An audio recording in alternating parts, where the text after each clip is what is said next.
This is Trend Following Radio, where great thinking comes alive. Nobel Prize winners, legendary traders, best-selling authors, and the pros that know what drive us irrational human beings.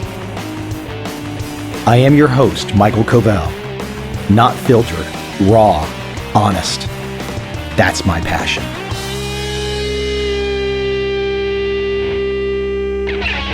My guest today is Andy Molinsky. We're going to go in an area today everyone needs to dominate. That means stepping outside of your comfort zone. Because if you can't get outside your comfort zone, if you can't learn a new trick, so to speak, you're done. Write the obituary now. I really enjoyed this conversation because look, we all need to learn better ways of pushing ourselves. Andy Molinsky helps to bring that conversation to the forefront in ways that we can all use. I hope you enjoyed this conversation because I sure as hell did.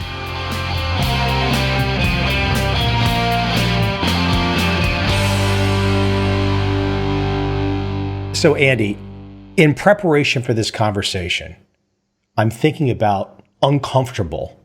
And I guess there was a stage of my life, and I'm going to use this kind of example that I think a lot of people can relate to. There was a stage of my life where I did not eat sushi. I don't think I had sushi until the age of 25. It was just never presented to me. I never considered it. I can't remember how I thought back then, but I'm sure I probably had some kind of like, I'm not going to eat that. Now, roll forward another 20 plus years, sushi is some of the perhaps best food on the planet. There's more Michelin star sushi restaurants in Japan than any other country that has, Michelin rated restaurants. But I say all that, sushi to this day makes so many people, perhaps not of Asian descent, uncomfortable.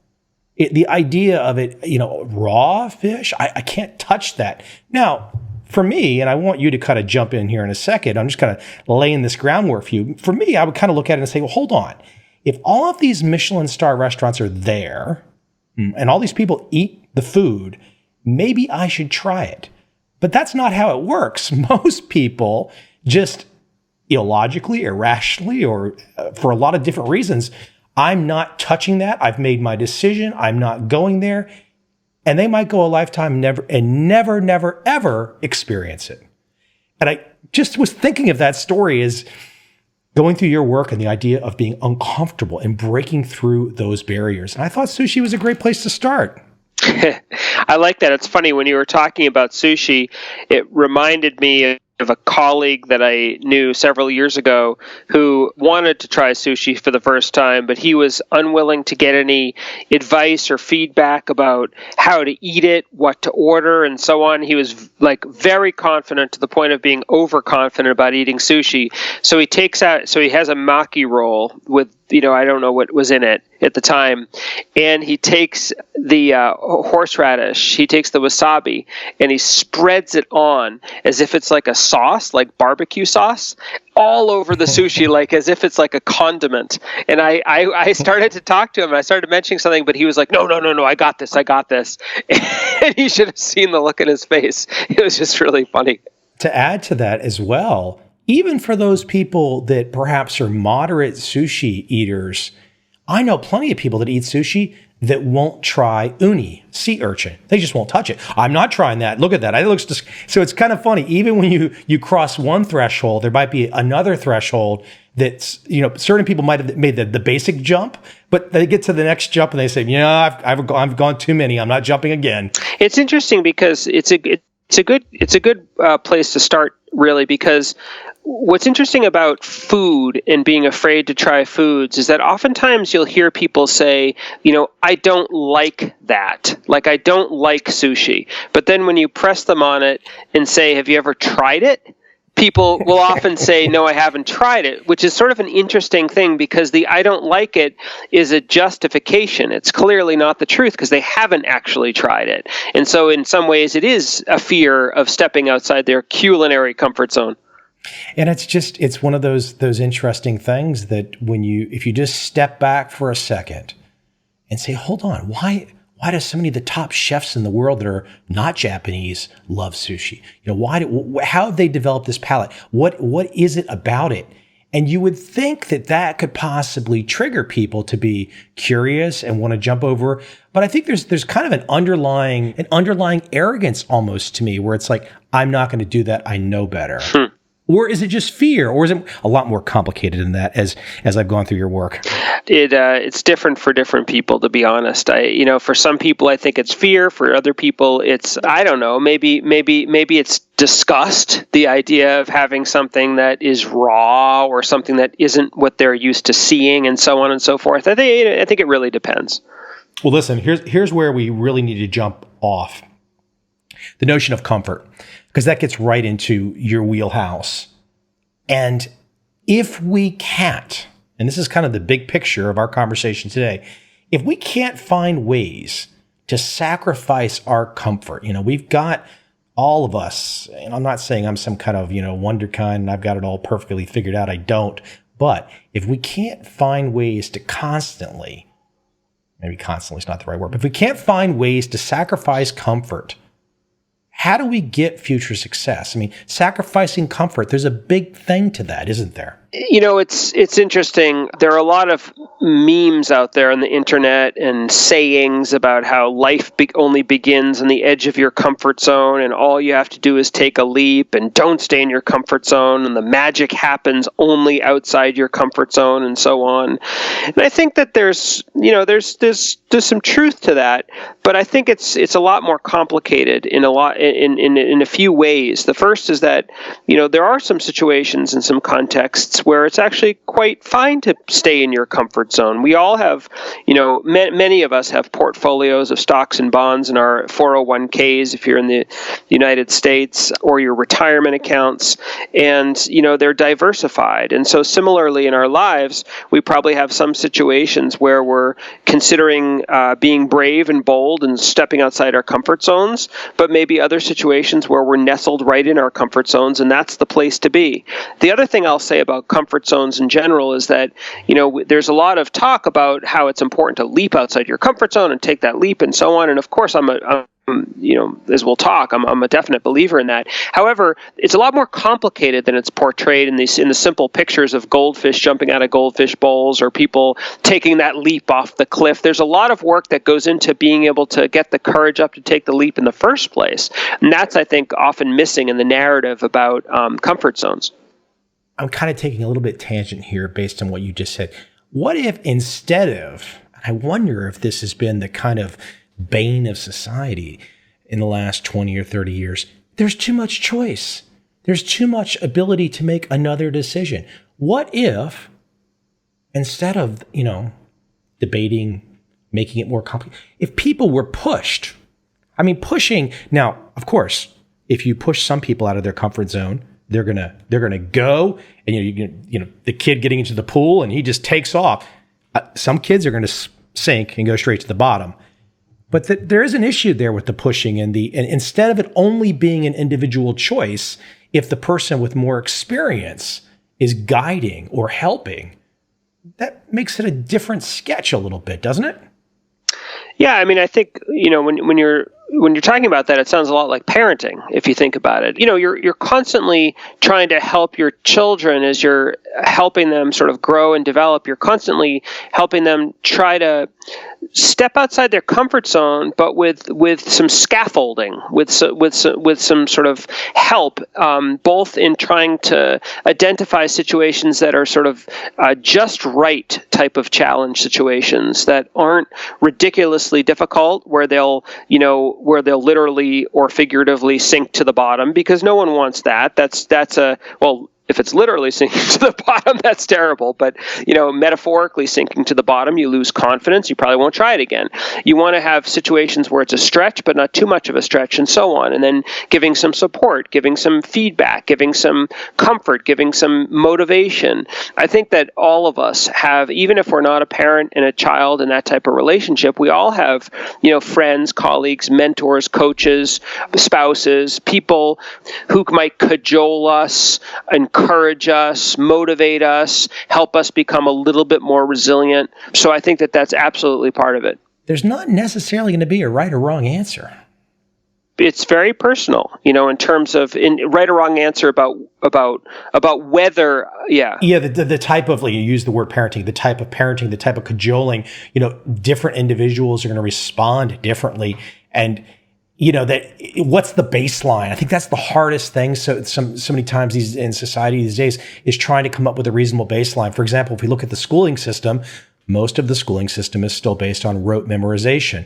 But we all kind of know when you get into the real world that, for kids that have spent their, first 20 some odd years just, chasing the memorization, they get to the real world, they find out, oh, hold on, I need more than that. It's true. So I think that it's important, whether it's you taking the initiative on your own or whether it's you in a relationship with someone who's helping you step outside your comfort zone. It's definitely not a one-size-fits-all type of situation. And we can talk more about some of those ways in which you can sort of customize or personalize your experience to become more successful. And that's certainly what I found in my research. Let me go into an example, one that I was not familiar with, is something very early in your work. Neil Kennedy. I mean, Zuckerberg is, the head of Facebook is worth, I have not checked his Wikipedia entry recently to see how many billions he's worth, but there was a lot of smarts and at the rapid clip that he expanded. There was a lot of, not only was he, having a great idea, great early team, got things out there, but other people had tried to put together social media platforms. And as you're about to tell us, some people tried that we never even really heard about. Yeah, so Neil Kennedy had created a Facebook-like site before Facebook actually existed. And I imagine that that's true of other people as well, because what you hear a lot in the tech world is that ideas are a dime a dozen. It's not the idea, it's the execution of the idea that matters.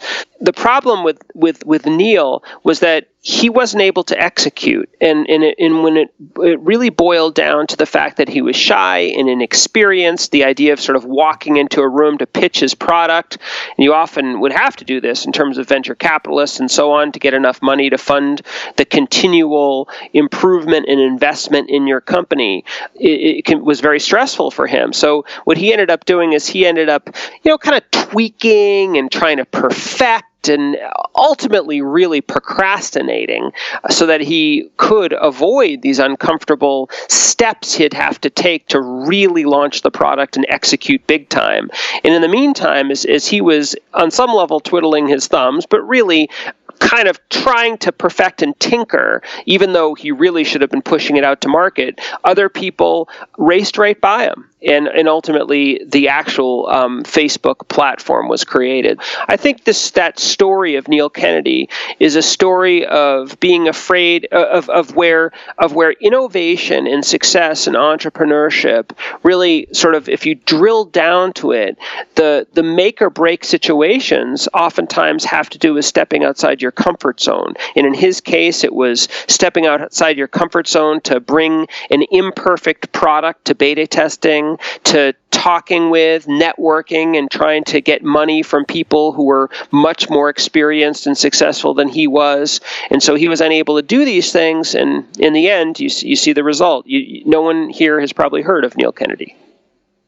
I've been around long enough online in commerce to where I made plenty of money long before there was a Google. There was an Alta Vista, there was a Lycos, an InfoSeek, an Excite, a Yahoo. These all were valid places to search, but they could not get out of the comfort zone that they initially established. And somebody else looking at these entrenched search players, the Google guys, they obviously looked at them and said, my gosh, they're not seeing the really big picture here. Yeah, and I don't know enough about the details of the Google story, but you've got to imagine that they weren't afraid to step outside their comfort zone in multiple ways in order to get Google off the ground, in order to sort of grapple with these other early players and then establish themselves in the market. I mean, to be a successful tech entrepreneur, you have to be able to step outside your comfort zone. I think that's the essence of it. And I can also throw out there Amazon. I mean, for, gosh, I don't know, 10 years, Amazon's share price went nowhere. All you would hear about was, Bezos was just losing money. And I can remember there was a significant period of time where people just thought, okay, they're selling stuff and whatever. And then all of a sudden, the folks that were, outside their comfort zone running that company, they knew that they had to stay there. They had this vision. They knew they had to stay there. And, you roll forward a decade and then boom, and Amazon is this, it's the giant. You can't defeat it. Well, just the other day, actually, I was reading Jeff Bezos had a letter to his shareholders or to someone about the idea between a day one and a day two mentality. It was very interesting. Perhaps some of the readers some of the listeners have heard of this, and if you haven't, you should check it out.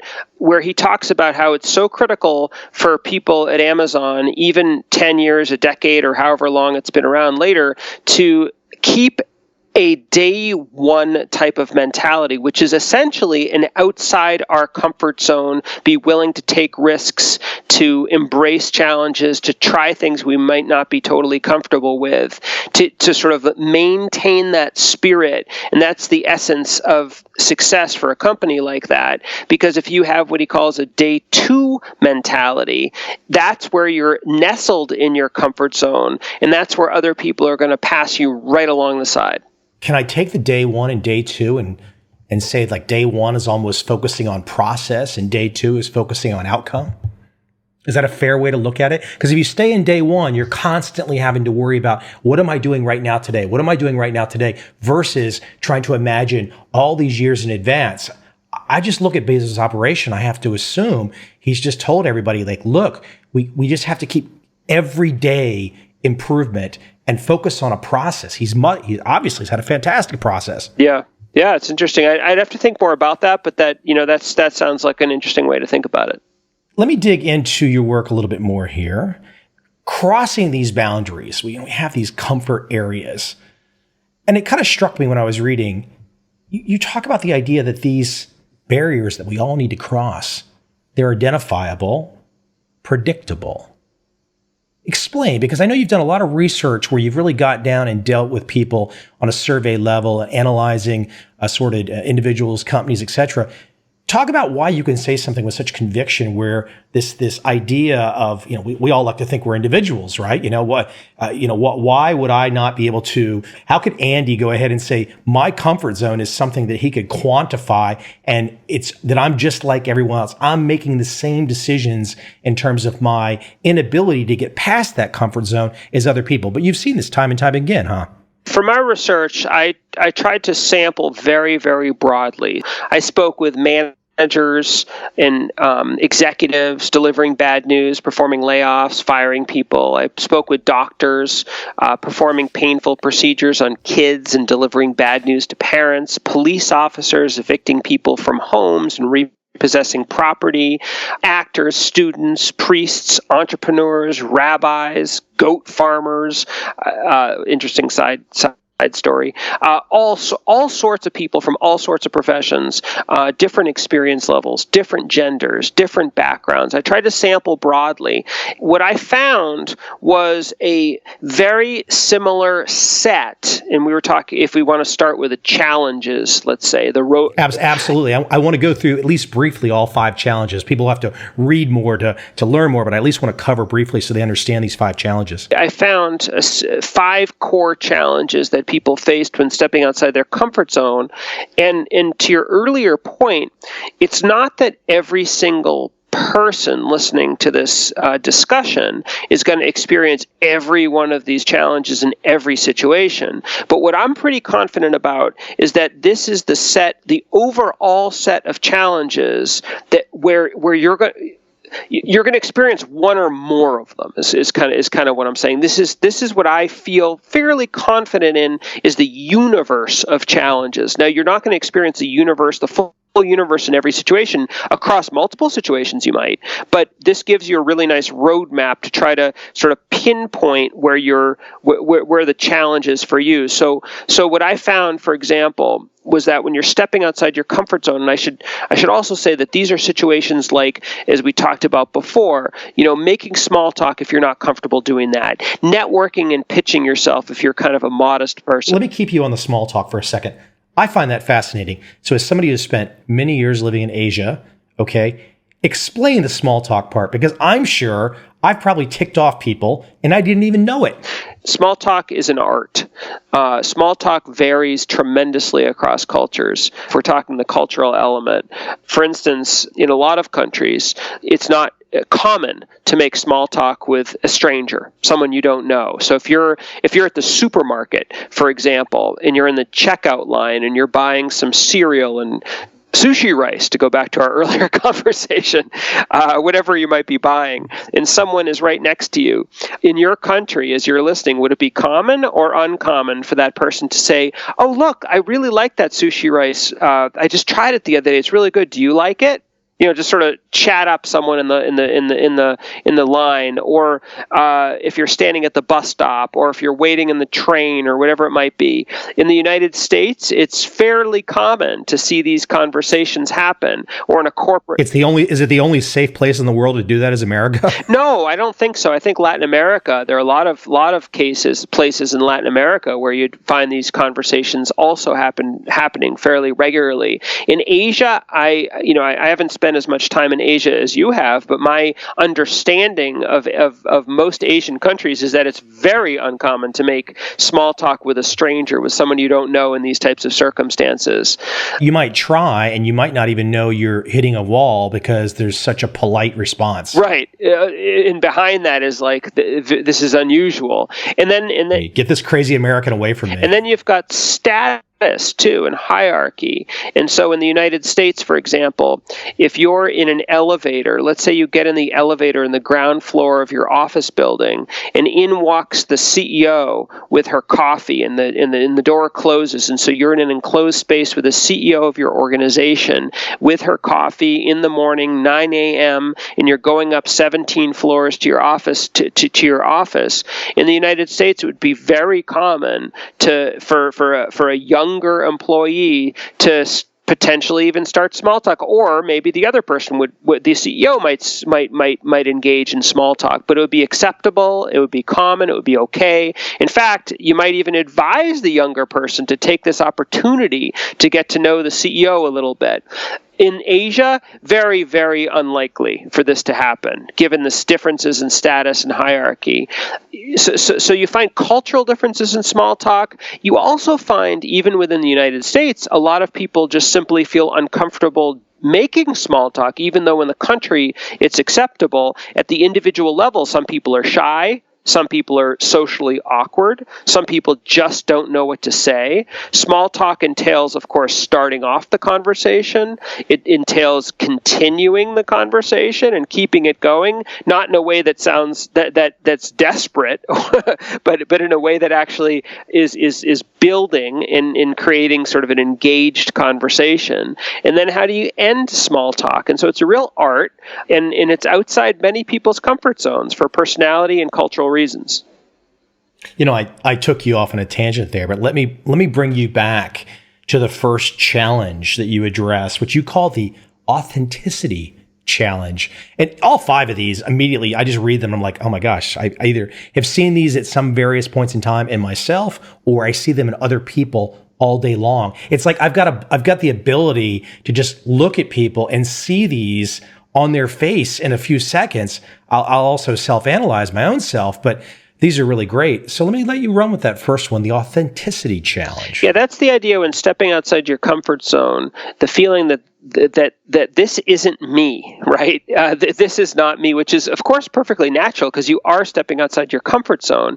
It could be a young entrepreneur having to put his grown-up voice on and maybe put a suit and tie on when he never puts a suit and tie on to speak with an older venture capitalist. I remember the first time I'm a professor at a business school in the United States, and I remember the first time I stepped into a classroom to teach, maybe 20 years ago, how how much of an imposter I felt, like a wannabe, like who am I to be stepping into this role? Why? Why did you feel that way? Because I felt completely inauthentic. I had never done it before. People were calling me professor for the first time, and I almost looked like, I looked behind me like, who are they talking to? Oh, wait, that's me. I did not feel like myself. I felt totally inauthentic. Now, I know that you said that you've spent a lot of time in Asia, and I don't know if a lot of people listening here are from different backgrounds around the world. But my first book, before this new book, Reach, that we're talking about, my first book was called Global Dexterity, about acting outside your cultural comfort zone. And I know a lot of people feel inauthentic interacting across cultures as well. So that's what the authenticity challenge is. The idea that this is not me. This does not feel like me, and all the anxiety and discomfort that results. When I think about that, though, it's like if you want to let people, this doesn't feel like me. This doesn't feel like me. It's like, well, hold on. Who is you? Do you want you to only be this limited person right now?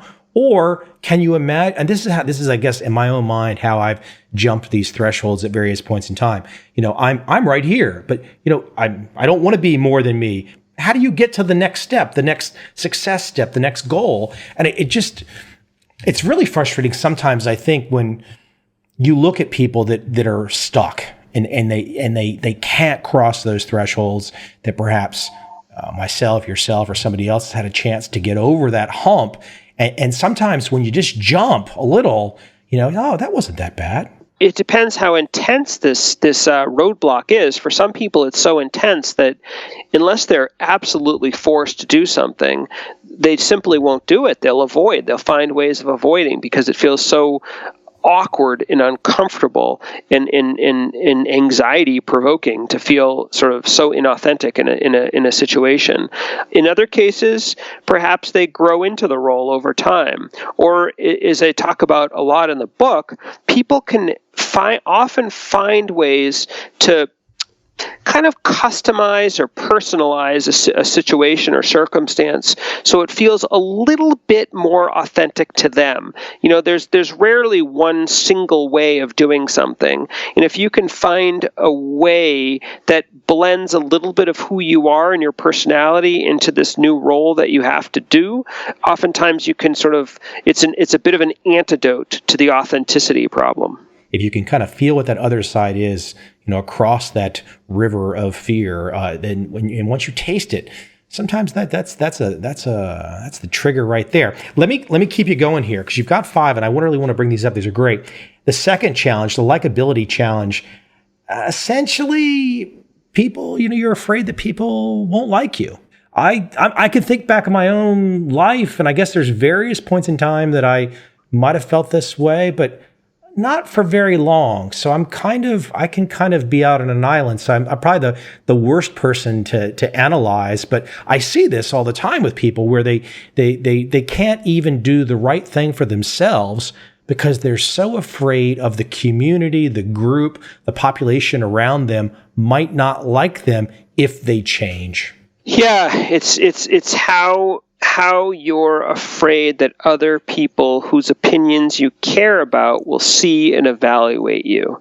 And this can happen in so many different circumstances. I start out my book Reach with the story of a woman who had to fire her best friend from her startup. So that's she was afraid on fairly reasonable grounds that her friend would hate her if she fired her. Other people, though, find that they're afraid of the likability challenge in ways that don't make as much sense really at first blush. Like, for example, I also have a story in the book of a woman who was afraid of being assertive to a male colleague who was really undermining her in front of clients. And she was so fed up with this, and she wanted to tell this guy off, and she had all the right in the world to tell this guy off. But one of the things that held her back from being more assertive was she was afraid afraid that he would hate her. That's her words, that he would hate her, that he would think that she was awful, that she was a jerk or something worse. And that was a likability challenge. And of course, in that scenario, he really was the unlikable one. But she was so concerned with how he would think about her, even in a situation where he was being such a jerk, that held her back from stepping outside her comfort zone. I think likability is a very powerful challenge that if you think about it, and if you start to assess your own experiences where you struggle outside your comfort zone, you might find it popping up. Do you find the male-female difference there? I can think back to the Myers-Briggs, and people can have debates about whether it's valid or not, but the overall idea on the one T and the F is that men overall would have a more logical approach to decision-making, whereas women were more interested in looking at how their decision would affect the group. Have you ever come across that? Yeah, I think to the extent, so if someone is very relationship oriented, I would say they're more prone to the likability challenge. If someone is more prone to embarrassment or shame, they're prone to the likability challenge. I think there are certain characteristics. I don't know if I would necessarily paint it with a gender brush. I think I'd go more to personality. Now, personality can be informed by your background, depending on, if you're male or female, depending on if you're from China or the United States. There are many factors that ultimately shape our individual differences. But I think I'd go there in terms of individual differences. So the third challenge is what you call the competence challenge. It's where you feel you don't have the skills to perform the task. I've got a great quote here from your work as well, and I think this dovetails into that. It's from Richard Branson. Quoting Branson, "If somebody offers you an amazing opportunity, but you are not sure you can do it, say yes, then learn how to do it later." That seems like a great tonic for the competence challenge. It is, although people who are prone to the competence challenge might not take them up on that.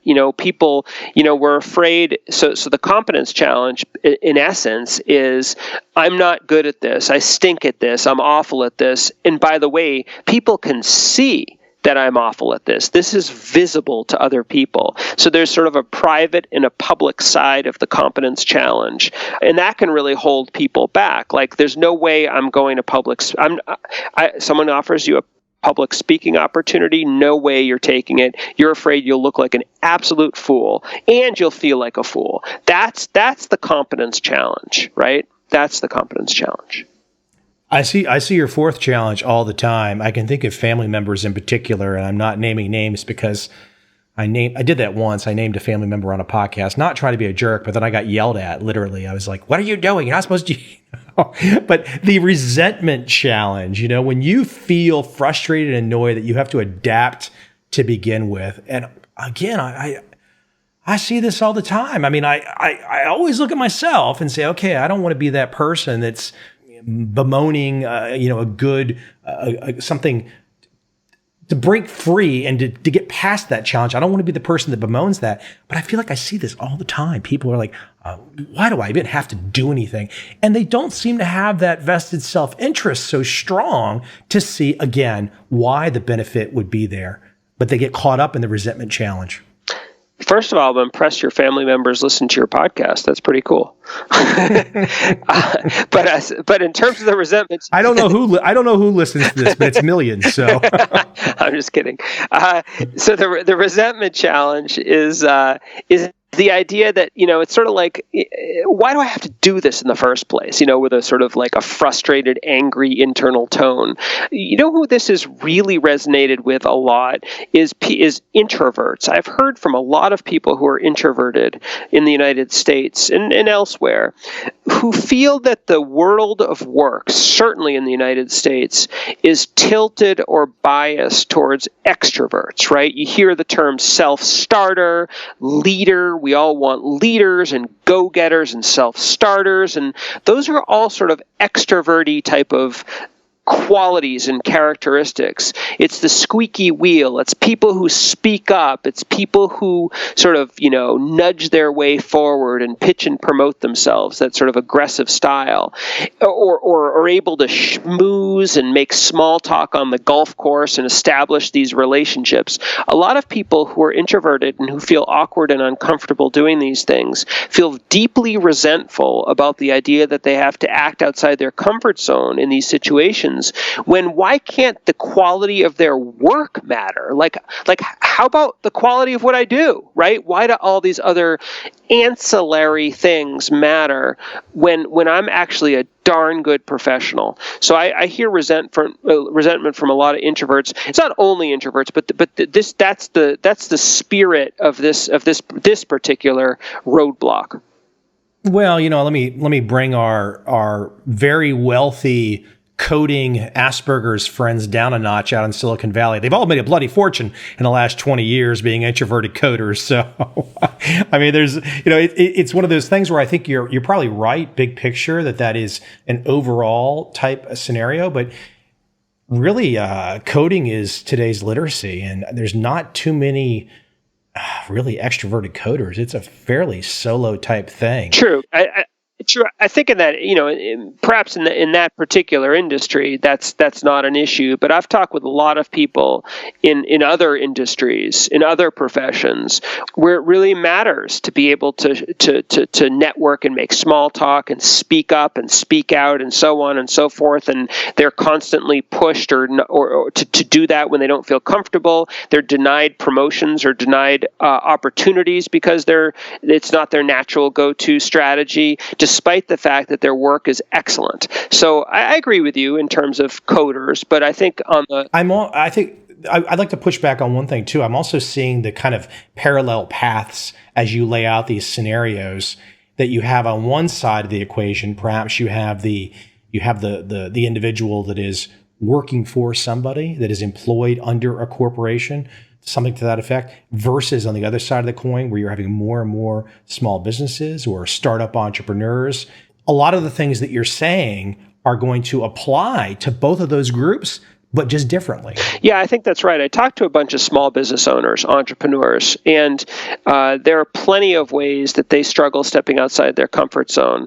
Oftentimes, for instance, I talked to two, I'm just thinking off the top of my head, two particular folks who one was very uncomfortable selling. Like, he was a product guy, and he had created a fantastic product, actually, but he was afraid and uncomfortable to sell it. And every time he went to try to sell it, he'd end up giving all these crazy discounts, and he could not pull the trigger on the sale. And that was outside his comfort zone. Another entrepreneur, young entrepreneur, actually, no, he wasn't too young, actually. He was fairly experienced, but he was uncomfortable networking. Instead of networking, he ran a local business, so it was very important for him to make these sort of personal connections. Instead of networking, he would end up, saying, "Yeah, I'll just post on Facebook, or I'll send out an email blast." And by the way, there's nothing wrong at all with posting on Facebook and sending out email blasts. I do the same thing, but it's not a perfect substitute for those in-person conversations to build sort of that degree of trust and camaraderie with potential, clients. So I agree with you that the challenges do differ when you're a solo entrepreneur, but certainly stepping outside your comfort zone is still a challenge for many. One way you can avoid all those things that you just said we have to do, the kind of social type things, start a podcast. I'm lucky now. I just get to talk to smart people. And there you go. I can avoid it all. I don't have to go, I don't have to go drink a bunch of Jack Black or hang out and shake a bunch of hands and listen to a bunch of crazy stories and stay out till 2 a.m. I can just do the podcast. Okay. You got one challenge that I want to sum up with, and I want to jump into some other issues as well. Your fifth challenge is your morality challenge. Go ahead and give the audience an explanation of the morality challenge. Yeah. Just the idea that in stepping outside my comfort zone in this situation, it's outside the bounds of my moral comfort zone, my ethical comfort zone. So firing your best friend, as I talked about before. People, let's say you're an entrepreneur and you've started a business, and as the CEO that you might only have 2 months left of funding. But in order to get your business to the next level and not go out of business, you've got to hire really good people. I talked to a lot of entrepreneurs in that position, a lot of CEO entrepreneurs who felt sort of a morality challenge in not telling the full truth to potential hires. And that was outside their comfort zones. It was very difficult to sort of walk that fine line between inspiring people to join your company, but maybe not telling them that you only have 2 months left of guaranteed funding and so on.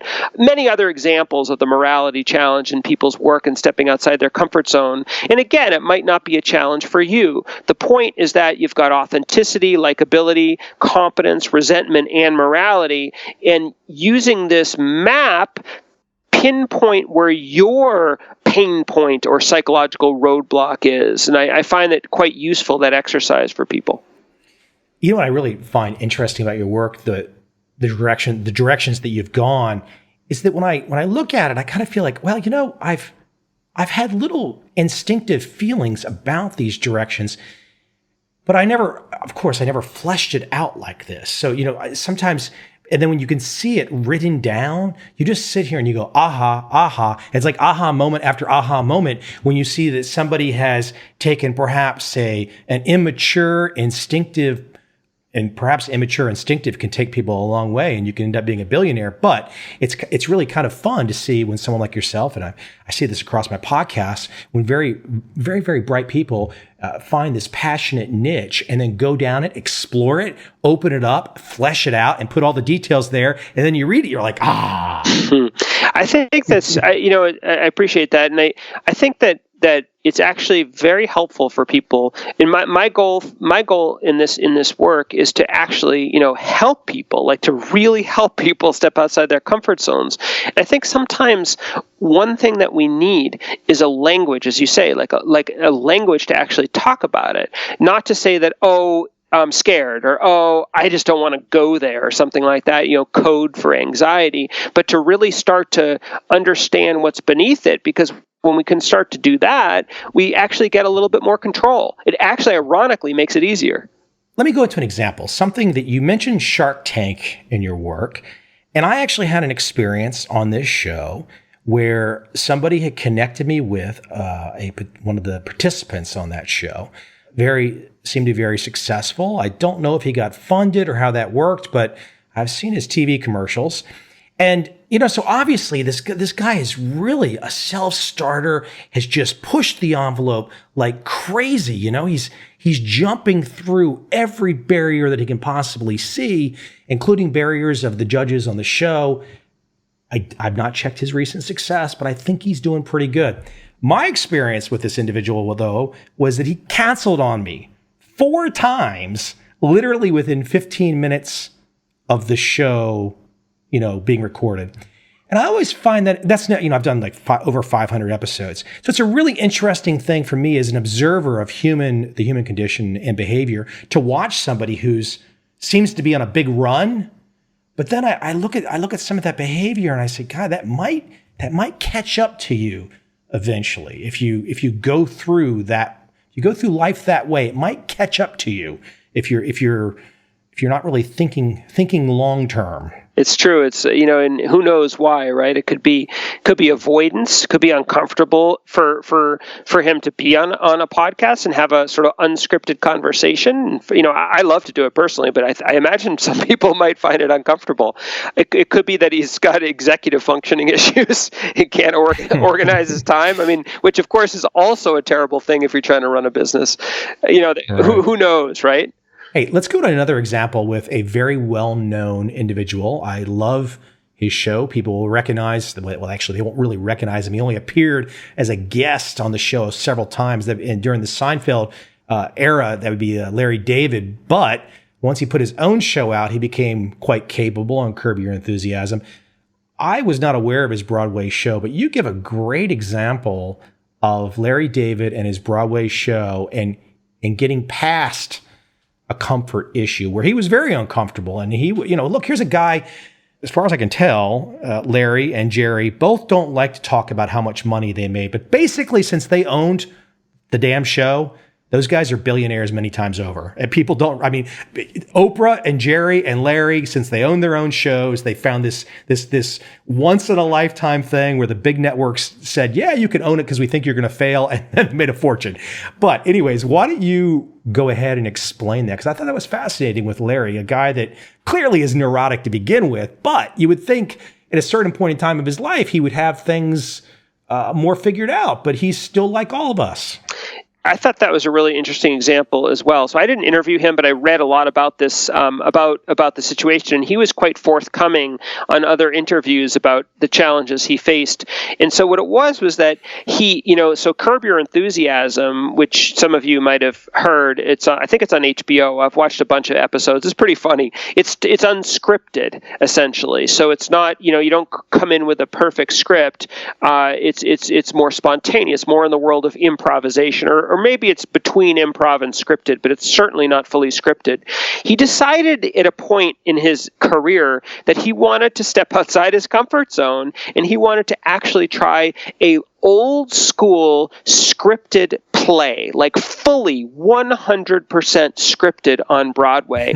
And he was terrified of it. He didn't know how terrified he would be, but when he sort of stepped into it, he was scared. He felt very, very uncomfortable. He felt inauthentic. He felt incompetent. He felt like he had to control all his impulses to be improvisational, and it didn't feel like him to have to sort of stuff himself into a script, and so he was way outside his comfort zone. And interestingly, what he ended up doing, one of the things he ended up doing to make himself more comfortable, and I just thought this was so interesting. It sort of harkens back to what we talked about before about overcoming the authenticity challenge. He decided to wear his own clothes on stage, like literally his own clothes from his wardrobe.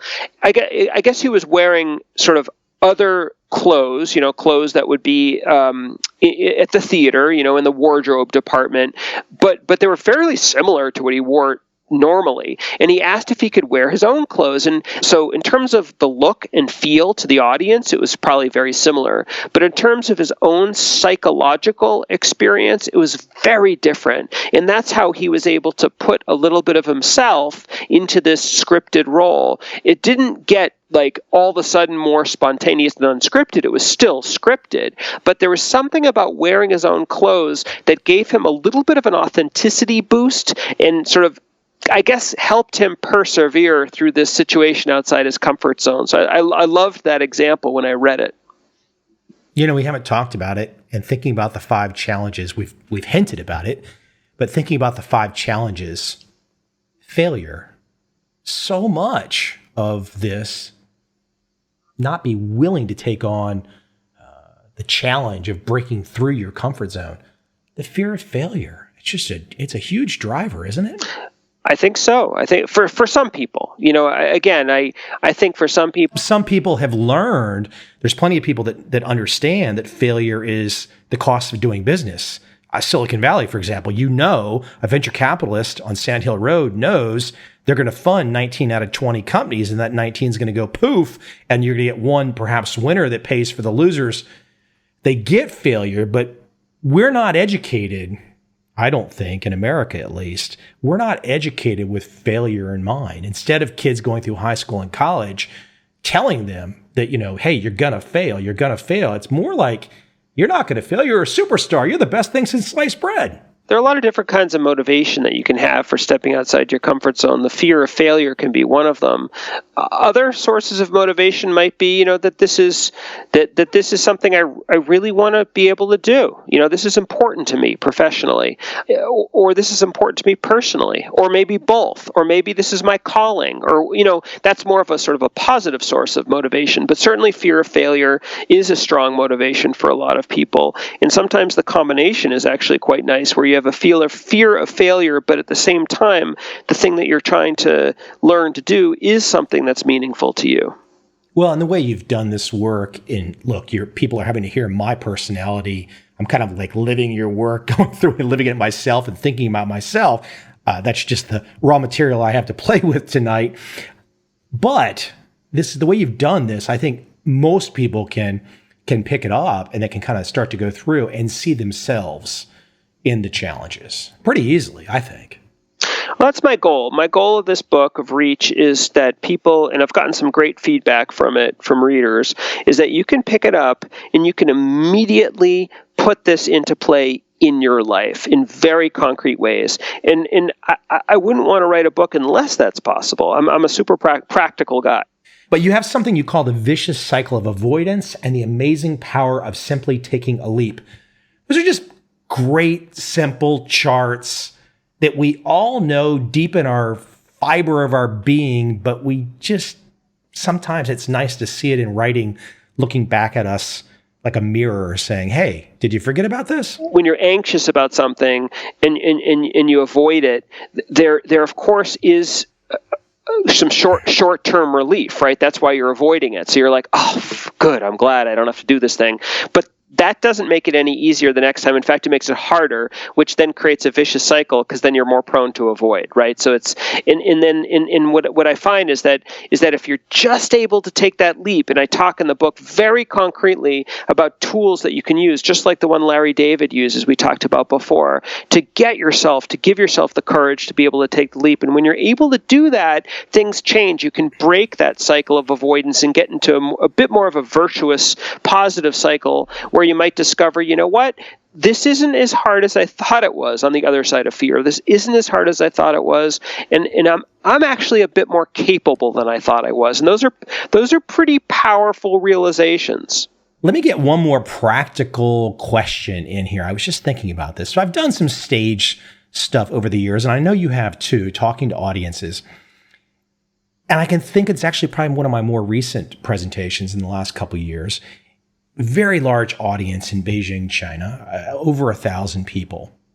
It was one of the larger ones that I've ever done. And I saw, I was in the room before people came in. And I told the people, they were just like, oh, here's your podium. You're going to stand there. And I said, no, look, give me a headset. This many people in the room, I want to go walk in the audience. I want to feel them. I want to be close to them because that's going to help. Not that I was nervous or anything, but I wanted to feel more close with an audience that size. You can feel very distant. You can feel very distant. It was a huge room. Give me your best insight for yourself, a guy that has manned plenty of stages, talking to audiences. Give people something that you've learned over the years that helped you to overcome any issues or challenges that you might have had with public speaking? First of all, I embraced the fact that I wanted to be able to speak in public. And what I realized was that it was very important to speak in public because I want people to hear my message and I want them to hear it from me. You can't speak in public all the time and you can't reach everybody, but it's a great way to have that sort of more intimate connection and discussion about your work. So I first sort of embraced the reasons I wanted to do it in the first place. I then came up with a presentation that really felt right. That was me. And I even put a little bit of myself, and I always do this, like my own personal stories in my presentation, almost like Larry David wears his own clothes. I customize my presentations to make them a little bit personal because I feel that the very best way to connect with an audience is even if it's an audience of 1,000. I've actually never spoken in front of an audience that big. I've spoken in the hundreds, but not the thousands.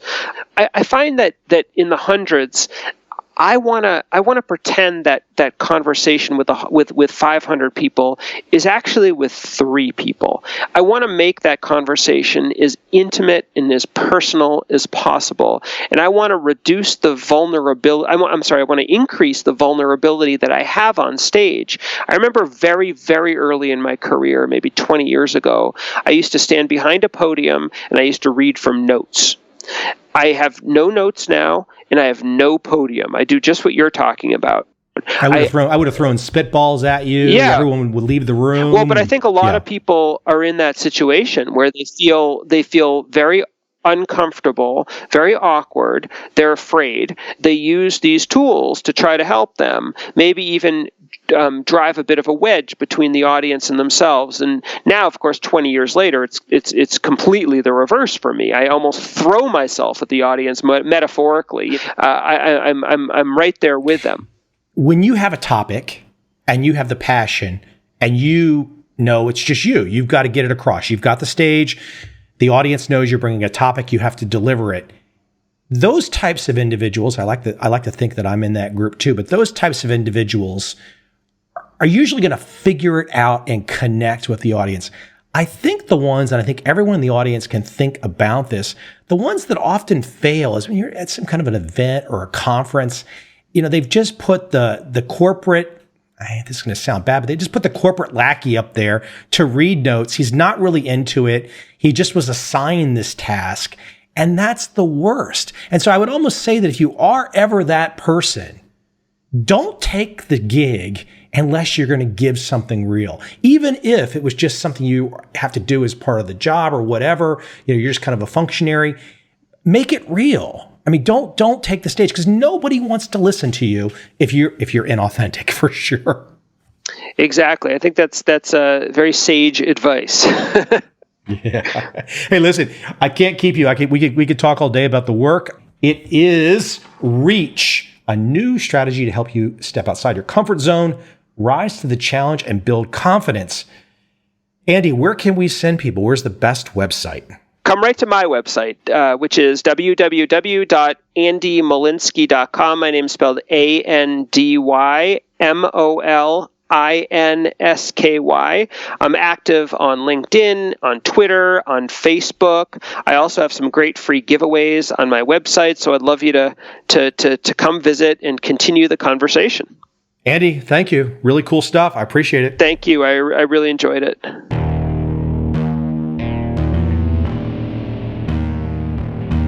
I see a time when those awake will understand how to make money in up, down, and surprise markets. Whether new trader or experienced, college student or financial advisor, protecting against a crash or just trying to make a lot of money, Trend Following offers everyone an answer in uncertain times. To get started immediately, send me an email, michael@covel.com. I will send you the right trend following steps to take along with my free video.